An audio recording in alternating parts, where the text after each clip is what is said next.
This story is from the AITA subreddit and is titled, Am I the Astronaut for Taking Up All the Attention at My Sister-in-Law's Baby Shower? I, 33 female, am an OBGYN, and I've been traveling around different parts of the world on missions with MSF. Long story short, I haven't been home in 15 months. For some context, I decided to join due to a massive depressive episode after my ex-girlfriend broke up with me, but I ended up loving it and I just kept going on missions for 15 months. My ex-girlfriend is a good friend of my sister-in-law, Penny. I decided to take some time off and come back for a while before deciding on what's next for me.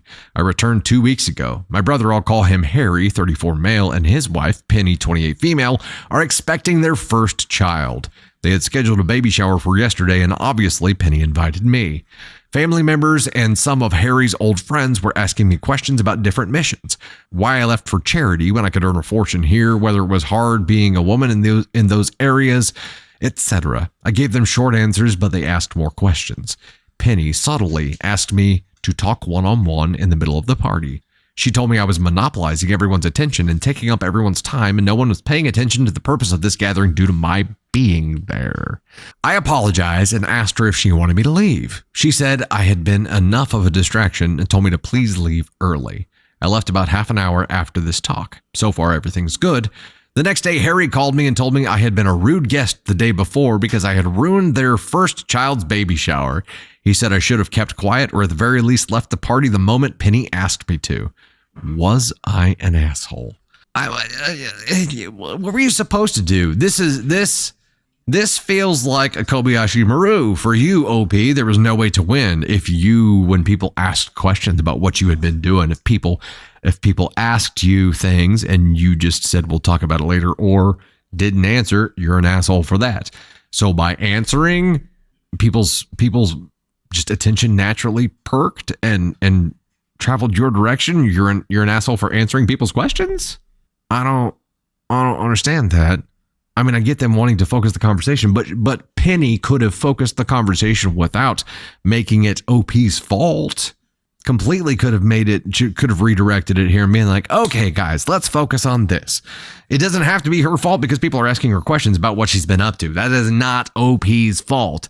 And she left half an hour early, didn't want to make it seem obvious or like they had been into a fight, so that's why she didn't leave right after they had the conversation. I understand the strategy behind that. Jess, yeah, you can't avoid being asked questions in that situation. Jocelyn says, I wonder if Penny tried redirecting and it didn't work.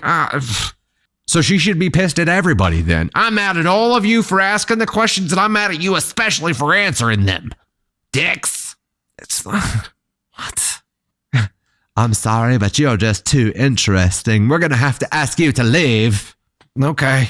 Sorry for being an interesting human being. It's my fault. My fault. It's and yes, I mean, think about Harry's source here, right? Harry is getting an earful from Penny. So of course he's going to call and be like, yeah, that sucked. You shouldn't have done that. My life is hell right now. That's the part he's not saying. He's like, you're a dick. You shouldn't have done that. He's not saying my life is hell because of that. I don't really think that you were rude, but it sure sounds like you were the way that Penny's telling it. His life is hell right now because of that. So yeah, you're the villain to him right now too. You caused him pain as well. You caused them both pain. Not because it was your fault, because that's just the way they want to place it. So whatever, you're too interesting. You should be sorry. You answered people's questions. How dare you? You showed up to the shower. So ballsy. Can't believe it. Can't believe you showed up and answered people's questions. That's ridiculous.